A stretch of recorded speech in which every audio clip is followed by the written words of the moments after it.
Sige. Bro Joseph, pwede pabasa? Okay.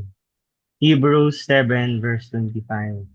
Therefore, he is able to save forever those who draw near to God through him, since he always lives to make intercession for them. Yun. Bro, ano ba ibig sabihin ng make intercession? He's always lives to make ah parang mamagitan, tama ba? Mamagitan. Tama, di ba? Mamagitan. Mm, Or sa mamagitan. other term, ano ba yung ibig sabihin ng starts with letter M eh? Ano yung mamagitan? Tama yung mamagitan eh. Sa English. Mediate? Ha? Mediate? Yes, mediator, di ba? Siya yung magmi-mediate. So, ano ibig sabihin nun, no? Ano itsura ng mediator, no? Para maintindihan natin, balikan natin kung paano ginagawa ito nung Old Testament. Okay, punta natin yung temple yung sa temple, no? So sa Old Testament, yung high priest, pumapasok siya doon sa Holy of Holies, no? Yun yung pinaka sagradong lugar sa buong temple, no? Levels kasi yan eh, may doors yan, no? So, yung ordinary priest, dito lang siya sa hekal. Hindi siya pwede pumasok doon sa loob. Pag priest lang, ha? Pero pag high priest, pwede siya dumiretso sa Holy of Holies, no? Yung pinaka-sacred. Bakit? Bakit ganon? Bakit pwede siya pumasok o bakit hindi pwede pumasok yung mga priest? Sinong may idea? Bakit yung mga priest lang nandun lang sa hekal pero yung high priest pwedeng dumiretso hanggang sa Holy of Holies? Mamamatay. Yes, no. Mamamatay siya, no. Mamamatay yung ordinary priest sa Holy of Holies. So, si God na nag-design nun eh. Ang gusto niya yung high priest lang. So, ano gagawin ng high priest dun sa Holy of Holies? Siya mismo yung magdadasal para sa buong nation ng Israel, no? Siya yung magdadasal. Siya yung mag-i-intercede. Mamamagitan siya between God and the nation of Israel. No? So bakit mamamatay yung mga tao? Kasi yung presence ni God nandiyan sa Holy of Holies. No? So, hindi kakayanin kasi ng isang sinful man yung presensya ng Diyos. So, may ritual silang gagawin. Magsasacrifice sila, yung dugo, ilalagay nila sa mga gamit, no?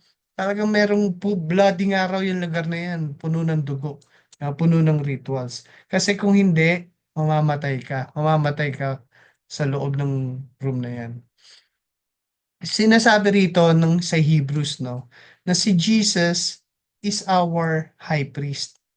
No, siya yung worthy na pwedeng pumasok sa most holy place to pray for us, di ba? Siya yung magi-intercede, no? Sabi nga sa Book of Acts, di ba? Sa ngayon daw si Jesus seated na at the right hand of the Father, no?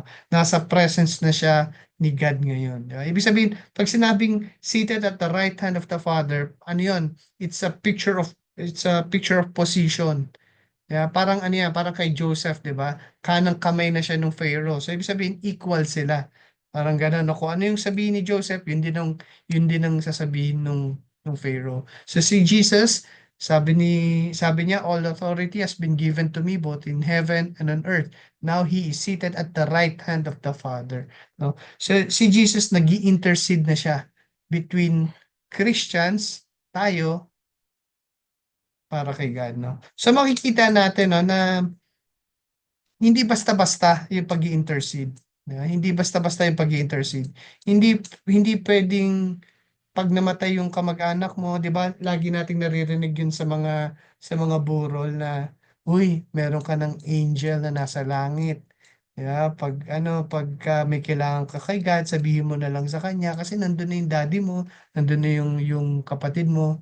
Meron ka ng in effect ang sinasabi niya, meron na magi-intercede sa iyo, meron nang mamamagitan sa iyo between God and you. Pero hindi pwede 'yon. Yung priest nga hindi nakapasok sa Holy of Holies eh. Di ba? Dapat merong righteous man na mamamagitan. At si Jesus lang ang pwedeng gumawa na, no?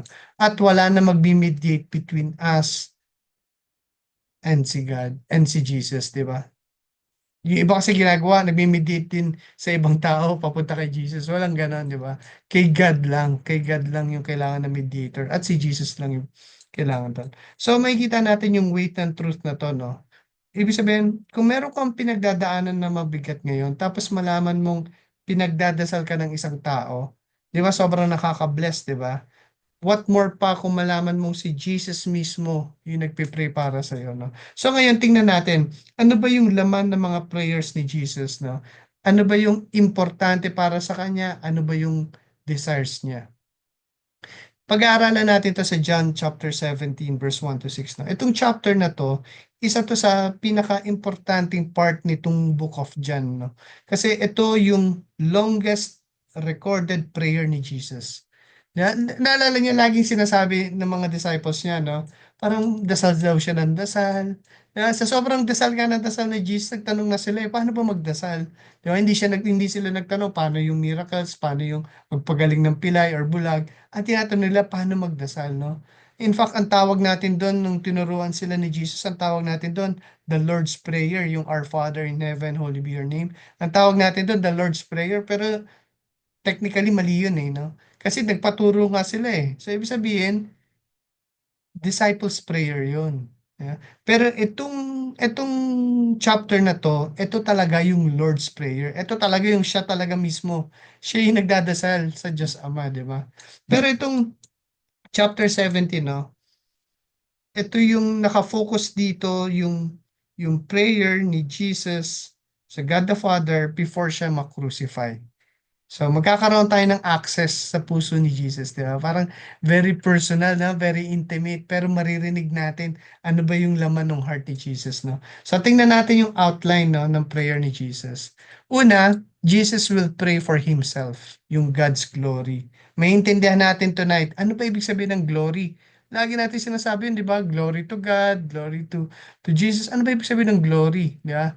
Pangalawa, he will pray for his disciples, no?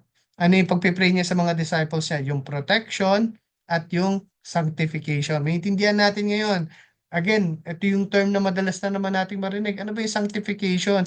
Ano ba yung sanctify, no? So mamaya makikita natin ano ba yung talagang from the Greek word natin kukunin yan. And number 3, he will pray for his future disciples, no? At ano pagpipray niya sa future disciples? Which is tayo yun, di ba? Ano pagpipray niya? Yung unity. Mamaya makikita natin kung bakit importante yung unity. Okay? So, let's start sa verse 1. Sige, Mark, pabasa naman, Mark.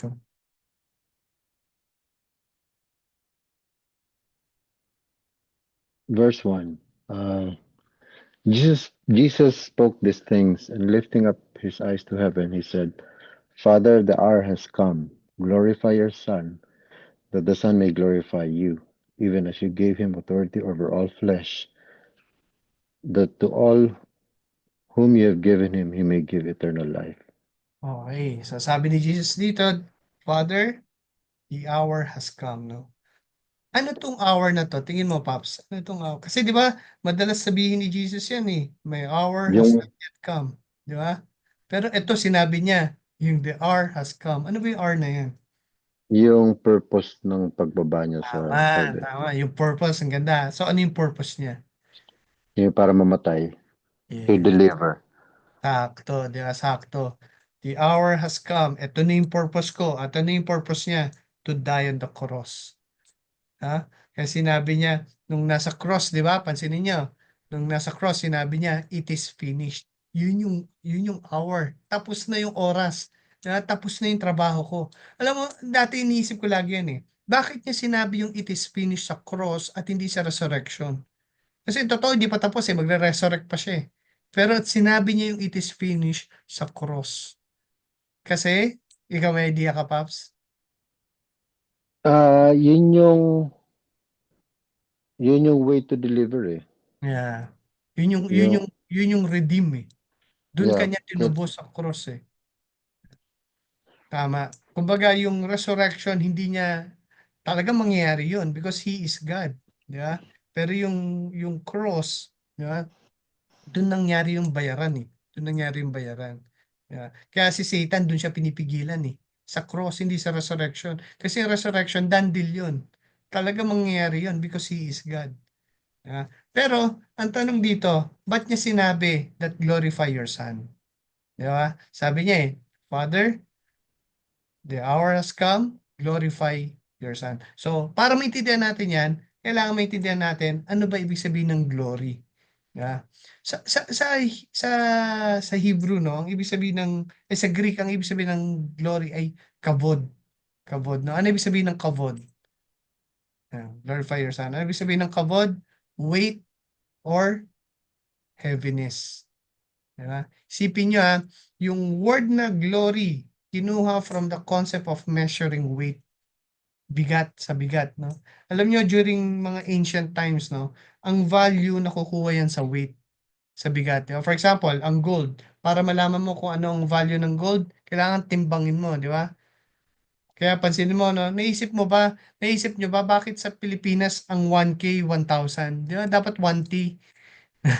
Pero 1K, ang tawag natin sa 1,000, 1K eh. Dapat 1T. Bakit? Ano ba yung K? Yung K is kilo. At yung sa Greek nanggaling yung word na kilo eh. At ibig sabihin nun is 1,000. Yeah? So nandun yung weight. Yeah? Kasi ngayon, hindi na natin to masyado mag-grasp kasi tayo, kinukuha na natin yung value sa nakasulat. Di ba? Pag kunwari sa pera, anong value niyan? Hindi naman yung weight nung papel eh, yung nakasulat 1,000 o yun ang value niyan. Yung cheque, ano yung value niyan? Hindi naman yung weight ng cheque, yung nakasulat, di ba? Pero nung time nila, yung value nakukuha doon sa weight, hindi walang writings, di ba? So kung gusto mong nung panahon nila, kung gusto mong bigyan ng pahalagahan yung isang tao or isang bagay, kung gusto mo bigyan ng value yung isang tao or yung isang bagay, kailangan mo siyang kavod. Kailangan mo siya ikavod, weight or glory. Kailangan mo siya bigyan ng glory. Yeah, para bigyan mo siya ng value. Kaya sabi ni Jesus dito, glorify your Son so that the Son may glorify you. No? So paano glorify ni Jesus ang God the Father?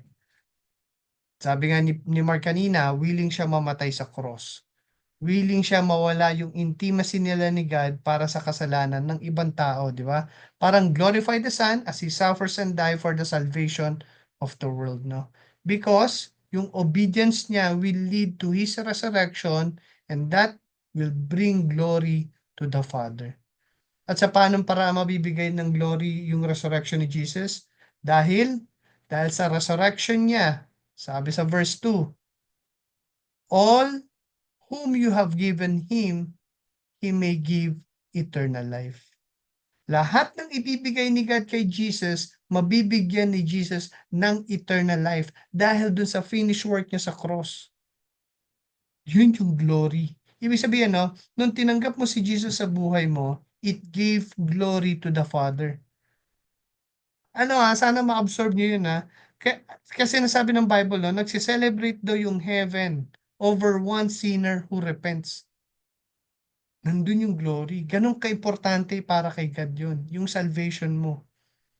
So ngayon, ang question, ano ngayon tong, sabi, He may give eternal life. Ano tong eternal life? Ibig sabihin pa nito, long life or infinite life? Ano ibig sabihin ng eternal life?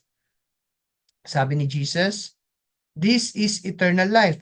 Sinagot ni Jesus, this is eternal life, that they may know you, the only true God, and Jesus Christ, whom you have sent. Ako naniniwala ako that knowing God is a lifetime process. Buong buhay natin kikilalanin natin kung sino si God, no? Dahil hindi lahat ng oras matibay yung faith natin eh.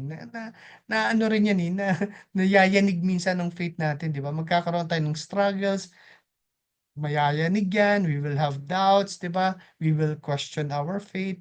Pero if you're a true disciple of God, no, ibabalik ka lagi niya sa tamang path. Palagi kanya bibigyan ng assurance of who God is.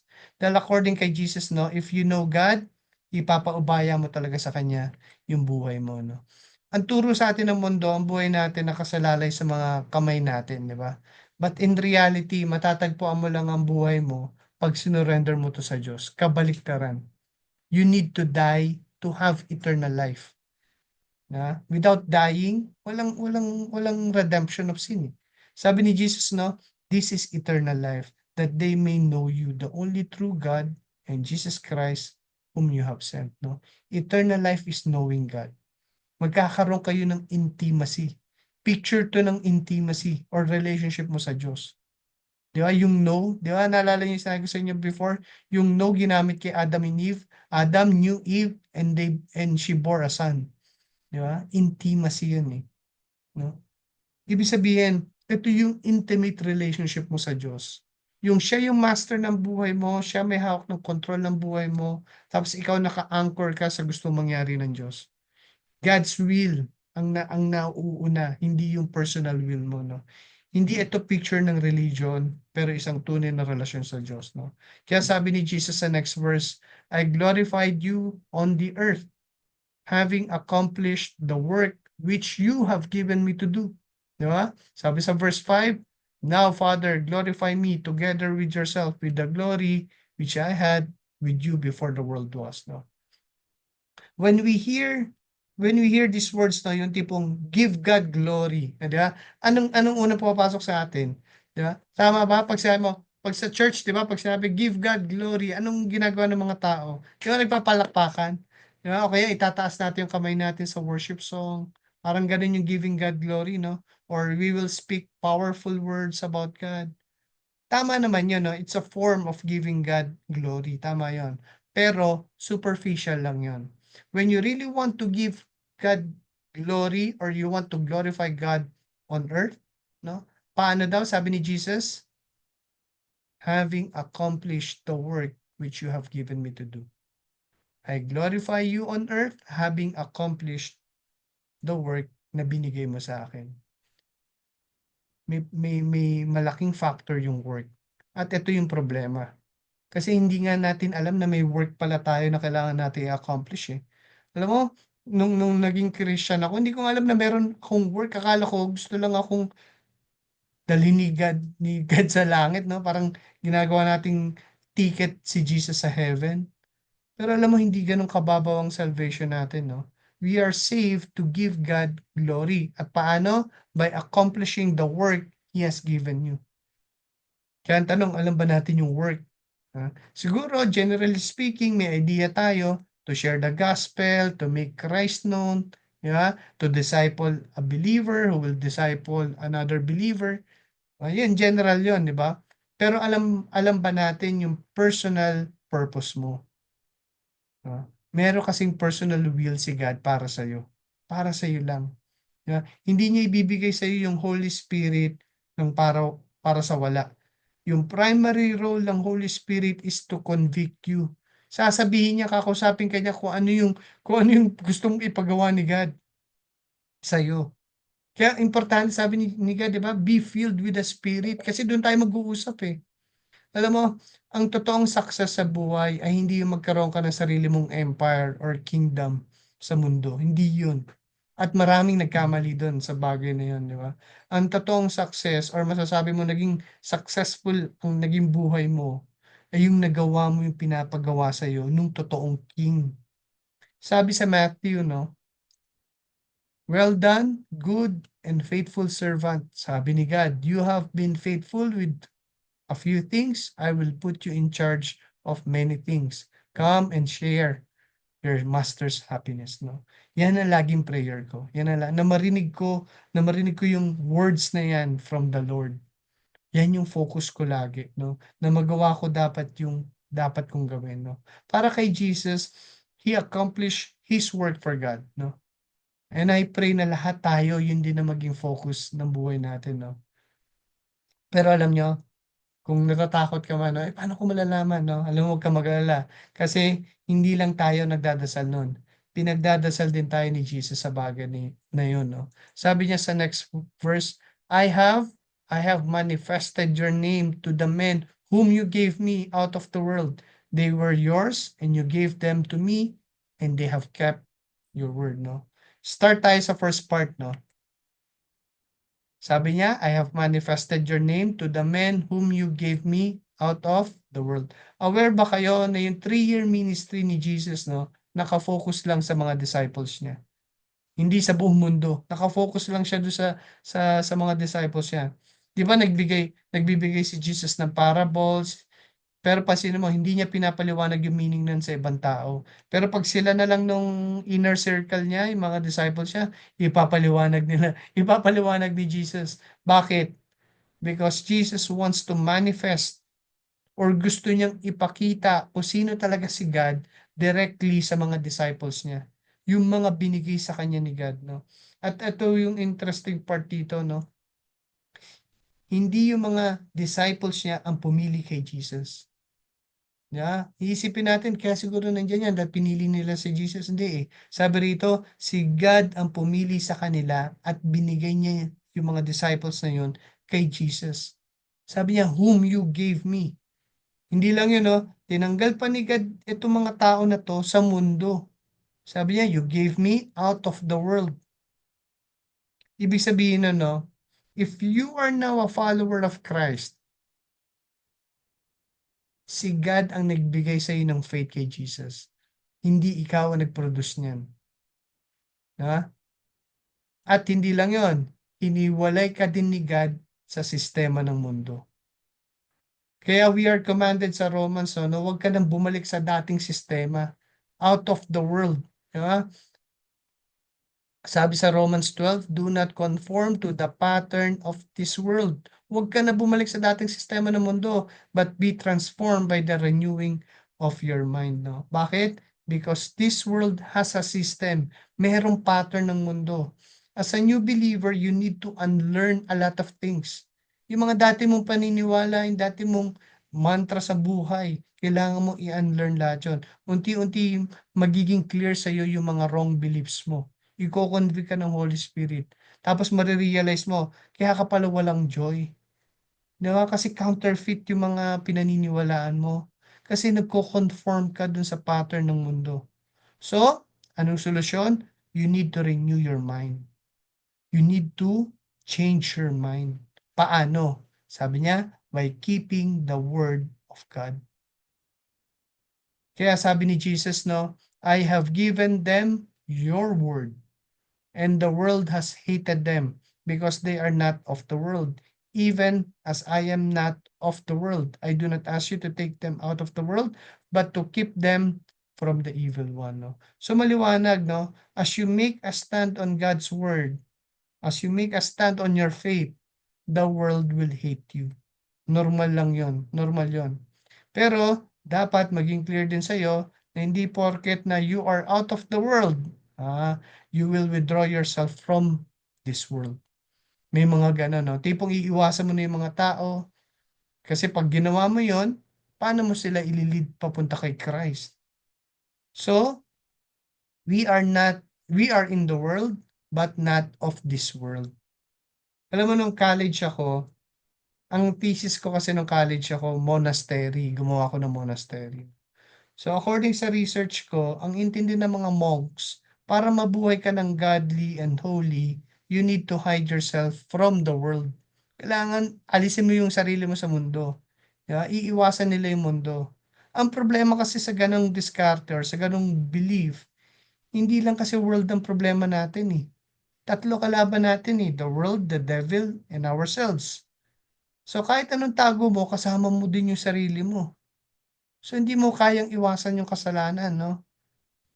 Kaya tingnan mo, ang linaw na sinabi ni Jesus dito. Sabi niya, I do not ask you to take them out of the world, but to keep them from the evil one. Niliwanag niya. Diba? Hindi mo tatanggalin sa mundo. Ilalayo mo lang sa evil one.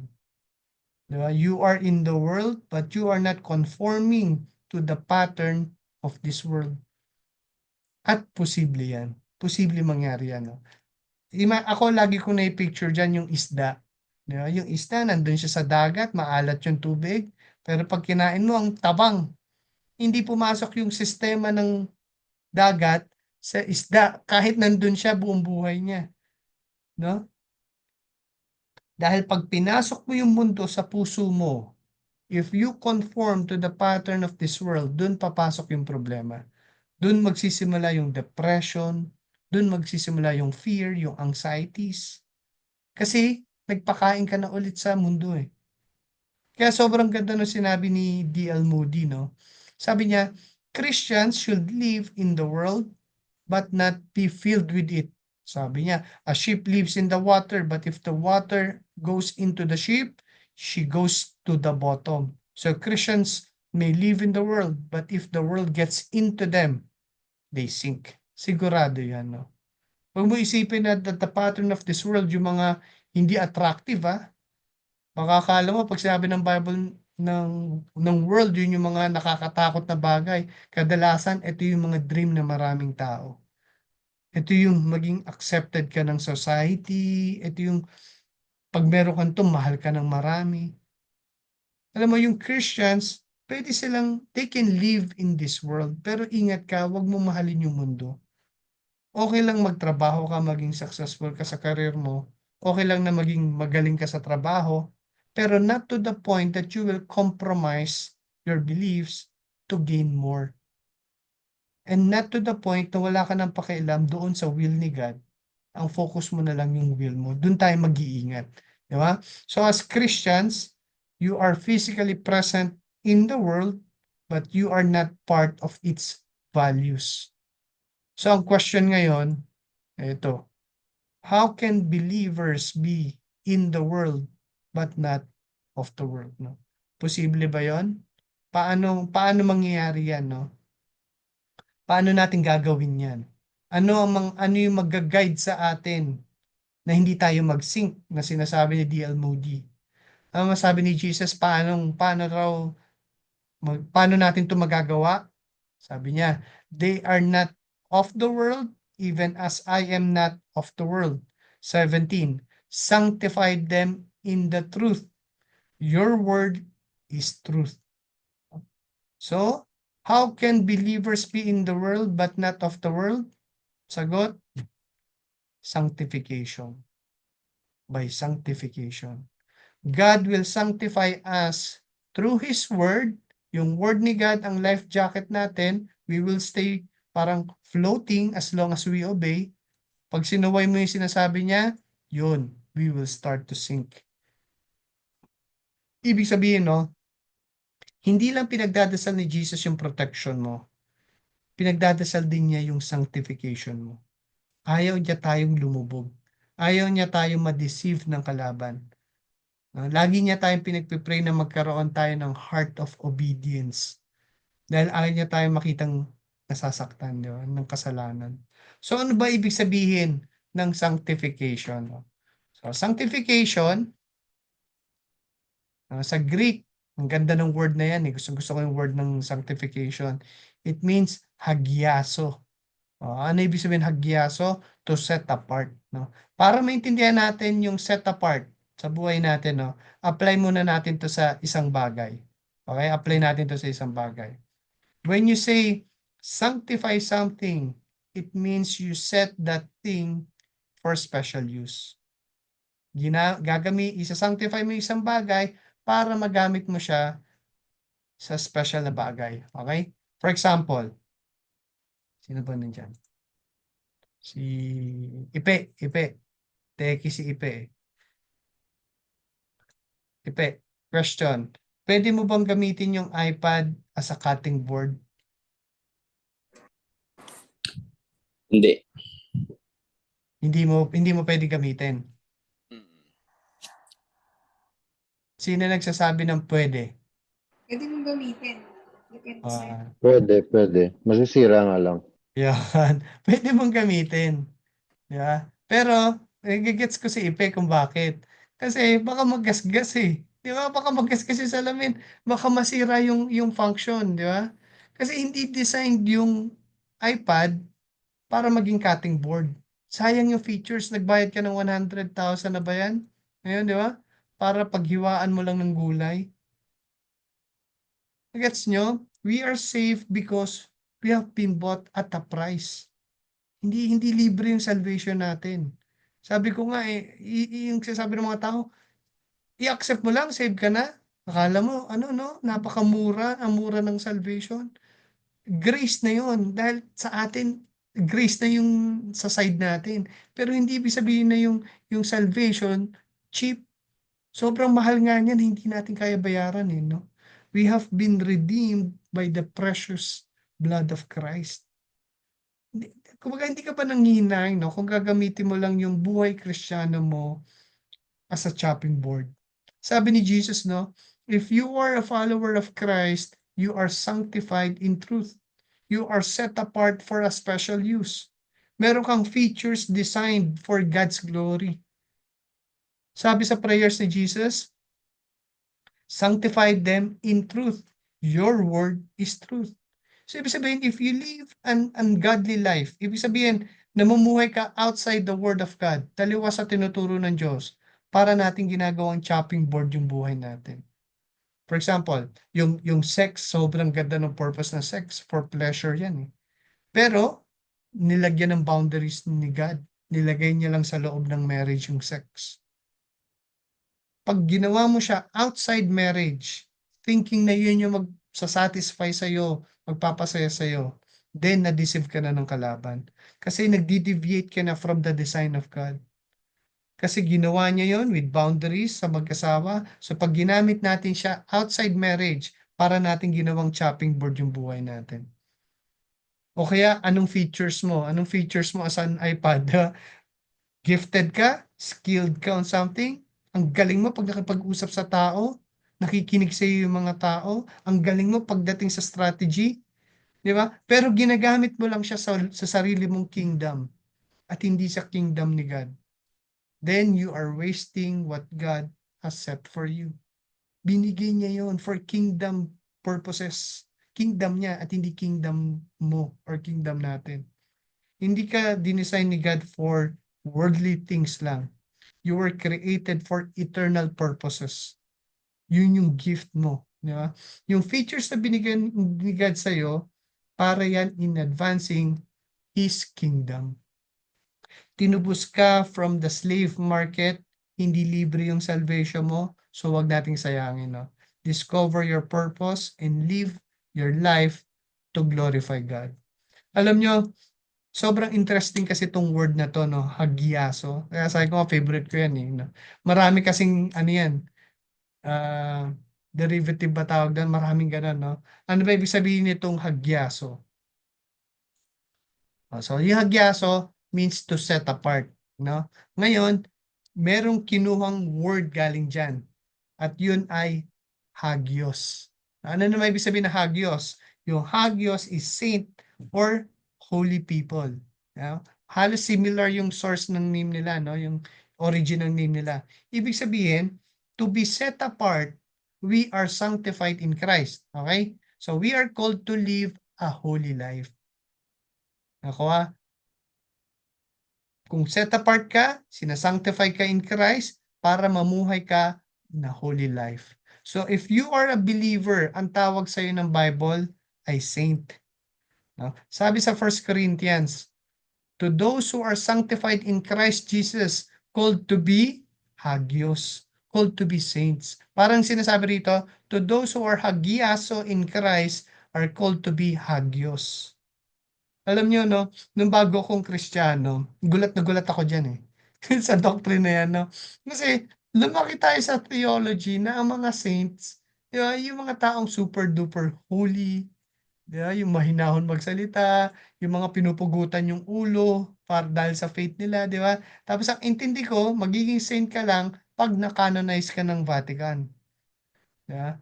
So number one requirement para ma-canonize ka ng Vatican na yan, no, dapat patay ka. Dapat patay ka na. Magiging saint ka lang kung patay ka na. Alam niyo anong process ng canonization sa Vatican? Titingnan nila lahat na nagawa mong mabuti nung nabubuhay ka pa. Na, kung nagpagaling ka ba ng may sakit, kung meron ka napagaling, kung meron ka nagawang miracle. Tapos based doon, titingnan kung worthy ka maging isang saint. So based sa nagawa mong good works, sa nagawa mong miracles, ang basis no? Tapos sino ang judges? Yung mga religious leaders. Mga tao ang mag-justify kung saint ka or hindi. Pero ano sabi sa scripture? To those who are sanctified in Christ Jesus, sabi niya, are called to be saints. Ibig sabihin, para maging saint, hindi yung track record natin ang titingnan. Kung hindi, yung track record ni Jesus. We are made holy, not by our past or our good works, but by the one in whom we believe. Kaya sabi sa 2 Thessalonians, no, on the day he comes to be glorified in his holy place, or holy people, hagios, and to be marveled at among all those who have believed, this includes you. Ang liwanag, no? Kausap ni Paul yung mga Christians, ha? This includes you because you believe our testimony to you. Ibig sabihin, if you're a follower of Christ, naniniwala ka sa finished work ni Jesus, you are a saint. Because you believe that Jesus is the Christ, the Son of God. So if you believe in the gospel at inaccept mo si Jesus sa buhay mo, you are sanctified and called to be a saint. So it's not because of you, but because of what Jesus did for you. Maliwanag, no? Hindi sa iyo nanggagaling, pero nanggagaling sa track record ni Jesus. Kaya sabi niya sa next verse, for their sakes, I sanctify myself. Sarili niya, no? That they themselves also may be sanctified in truth. Ibig sabihin, Jesus live, sabi niya, I hagyaso myself so that they themselves also may be hagyaso in truth. Ibig sabihin, Jesus live a hagios life. Jesus live a holy life so that we can live a hagios life, a holy life. Hindi lang ang death and resurrection ni Jesus ang sanctified, pati yung life niya. Isipin mo yung 30 years niya dito sa mundo na bilang isang tao, no? Jesus lived a perfect life. Kaya alam mo, nung nalaman ko yan, sabi ko, hindi mo na pala pwede gamitin yung tao lang ako. Tao lang ako eh. Si Jesus nagawa niya perfect eh. So hindi rason na tao ka lang. Si Jesus nagawa niya perfect. So, yung hindi natin kayang gawin, siya ang gumawa. So dapat kay Jesus lahat yung credit. But if we believe in his finished work, dapat sa kanya lang, di ba? Pero sabi ng Bible, kung naniwala ka doon sa accomplished work niya, his accomplished work will also be credited to us. Yung life, death, and resurrection ni Jesus gave us the power to live a holy life. At yun ang trabaho ng Holy Spirit sa atin. So as Jesus ends his prayer, no, let's see kanino yung focus. Sabi niya, I do not ask on behalf of this alone, but for those also who believe in me through their word, that they may all be one. Even as you, Father, are in me and I in you, that they also may be in us, so that the world may believe that you sent me. Himay-himayin natin to, no? Sobrang ganda ng verses na to, no? That starts at verse 20. No? Sinasabi niya dito, sabi niya, I do not ask on behalf of this alone, but for those who also believe in me through their word. No? Sinasabi niya dito, hindi ko lang pinagdadasal itong 11 disciples ko. Patay na si Judas nung time na dinadasal niya. No? So hindi ko lang pinagdadasal itong 11 disciples, pero pati yung maniniwala sa mga sasabihin nila tungkol sa akin. Magsusulat itong mga to ng gospels eh. Magsusulat itong mga to ng mga scripture, mga scrolls. At pag naniwala ka sa Book of John, naniwala ka sa Book of Mark, naniwala ka sa Book of Matthew, if you believe the gospel that was written by these disciples, then Jesus is also praying for you. Grabe yan. Grabe yan, no? At ano yung prayer niya? That they may all be one. Jesus is praying for our oneness. He is praying for our unity. Grabe, no? Alam mo, medyo nalilito yung maraming tao sa unity, no? Kadalasan, ang tingin nila sa unity, parang uniformity. Pero magkaiba yan, no? So, tingnan muna natin, anong klaseng unity yung sinasabi ni Jesus? Sabi niya, even as you, Father, are in me, and I in you, that they may also be in us. In us. Ibig sabihin, kung ano man yung claim ni Jesus, naniniwala ka doon. Yung unity na sinasabi ni Jesus is inside the framework of truth. Ibig sabihin, no, pag sinabi ko sa'yo, God the Father, Jesus and the Holy Spirit are three persons in one. So we have one God. Kapag hindi ka naniniwala doon, then we are not united in truth. Kapag sinabi mo, Jesus is not the only way to salvation, meron pang ibang kailangan. Tapos ako, I believe what the Bible is telling us that Jesus is the way. Siya lang. So we are not united in truth. So kung hindi ka naniniwala sa claim ni Jesus, no, you are not in them. You are not united in them. Iba yung unity sa uniformity, no? Hindi tayo kailangan mag-conform sa lahat ng beliefs para maging united tayo. We stand in one truth and we are united in one truth. Kasi may iba ang goal ng unity to unite all religions. May mga ganun, ha? In fact, si Pope sinabi niya yun, he wants to reunite all religions. Hindi yun ang desire ni Jesus. Alam mo kaninong desire yun? Check mo sa Revelation. Check mo sa Revelation, sino may gusto mangyari yun. Pero alam mo ano problema doon? Pag ganun ang ginawa mo, para mo na sinabing walang absolute truth. Sinasabi mo na ang truth is subjective. Kung ano yung truth, or relative, no? Kung ano yung truth mo, yun yung truth. Kung ano yung truth ko, yun yung truth. Relative siya, no? Pero, or subjective siya, no? Pero hindi yun ang unity. Hindi absolute yung unity na sinasabi ni Jesus, no? United in truth. So bakit pag gusto ni Jesus to be united ang believers sa truth? Sabi niya rito, so that the world may believe that you sent me. Alam niyo, no, before ako maging Christian, nung kinoconsider ko na i-accept yung belief na to ng Christianity, meron ako isang bagay na pinagtatakhan ko nun eh. Sabi ko, ba't walang isang leader na nag-unite sa mga Christians? Di ba? Ang Muslim meron, ang Catholic meron. Lahat ng religion meron. Merong isang one leader na tumatayo.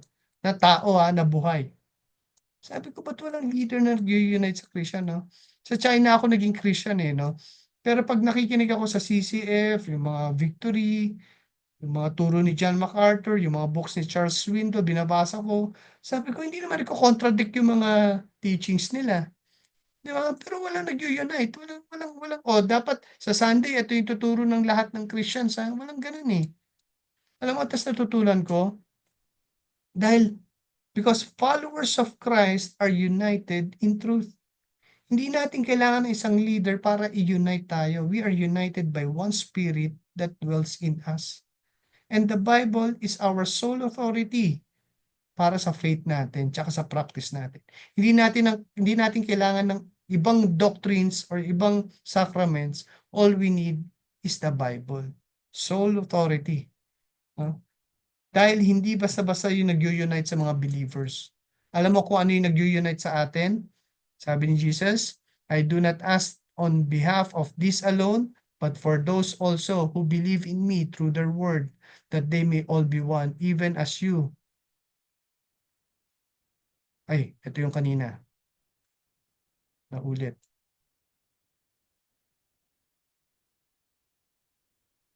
Ano yung nag-unite sa atin? The glory which have been given me, I have given to them, that they may be one, just as we are one. We are united by the glory of God. Yung oneness of God the Father, the Son, and the Holy Spirit, the perfect love within the triunity of God, or the triune God, is what binds us together in unity. Galing, no? At hindi lang yon, it makes us continuously united.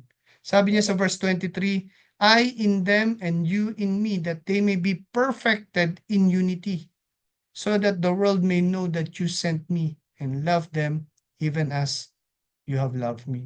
Yung tri-united God unites us as one and keeping us united as one. Sobrang mind-boggling na siya, parang hirap na i-grasp, di ba? Kung hindi natin maintindihan paano naging united ang Father, Son, and Holy Spirit, three persons in one, kung hindi natin mag-grasp yun, no? Ganun din yung mystery kung paano nag-unite yung iba't ibang believers sa buong mundo without a single human leader. That's why the glory of God is so magnificent. Di ba? Majestic talaga to. Kaya sobrang amazing that we have the privilege to worship such a God. Diba? Isipin mo kung kaya mo i-grasp yung lahat tungkol sa Diyos, hindi siya Diyos. Yeah. At alam mo, kung ano yung desire ni God sa atin or ni Jesus sa atin. Sabi niya, Father, I desire that they also, whom you have given me, be with me where I am, so that they may see my glory, which you have given me. For you loved me before the foundation of the world. No? Ang desire ni Jesus sa atin, makita yung glory na to. Itong glory ni God is not visible, no, sa human eye. Hindi din siya visible ng soul natin. Ang nakakita lang ng glory ni God is the spirit that is in us. Yun yung reason ba't ang hirap explain nung nung glory, di ba? It is like the spirit compared to a wind. Alam mo, hindi mo nakikita yung wind, pero alam mo may manifestation, may evidences. Ganun yung glory ni God. Hindi mo siya kaya i-put into words, pero deep inside you, your innermost thoughts, alam mo that it exists. No? Tapos sabi ni Jesus, for you love me before the foundation of the world. Pinapakita niya that He is God. Pinapakita ni Jesus, I'm not a mere man. He is God. No? Makikita natin si John chapter 1 na present na si Jesus sa Old Testament, that Jesus existed from the beginning. He is present in the creation. Before creation, He is with the Father. Hindi siya pinanganak lang sa Bethlehem. Hindi nagsimula lang yung buhay niya as Santo Niño or ano. From before the foundation of the earth, nandun na siya. No beginning and no end. He is the Alpha and He is the Omega. Jesus had been God since before the foundation of the world, even before creation began.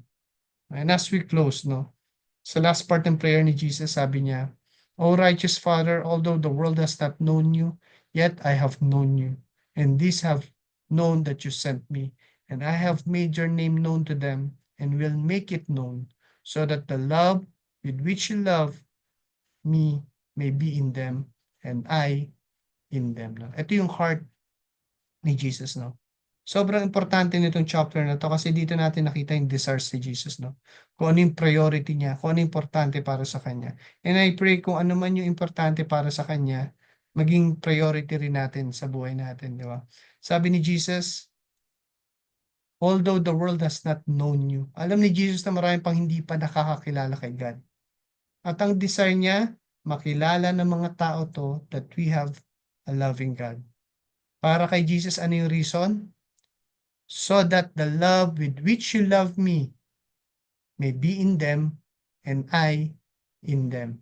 Gusto ni Jesus ma-experience natin yung totoong love, yung totoong joy na matatagpuan lang natin kay Jesus. Ito yung desire ni Jesus para sa iyo, ito din yung desire niya para sa mga magiging believers pa. Now you are sanctified to give the Father glory. Binigyan ka ni Jesus hindi lang ng bagong buhay, binigyan ka din niya ng bagong purpose. So tandaan natin, you are now set apart and not set aside. Di ba? Ang tawag dyan is purposeful isolation. Hiniwalay ka sa mundo dahil design ka for a bigger purpose. If you are set aside, wala kang purpose, hindi ka kailangan sa team. Di ba? Sa basketball, pag set aside, hindi ka first five eh. But if you are set apart, ibig sabihin, iniingatan ka, pinoprotektahan ka, pinagdadasal ka, dahil meron kang mahalagang purpose na kailangan mong i-accomplish. Meron kang work. Huwag mong ubusin yung oras mo para sa mundo. Sana maging goal natin yung pag-discover. Ano ba yung will ni God para sa buhay ko? Because it will not only keep you from sinking, it will also give God the glory, yung weight that He deserves.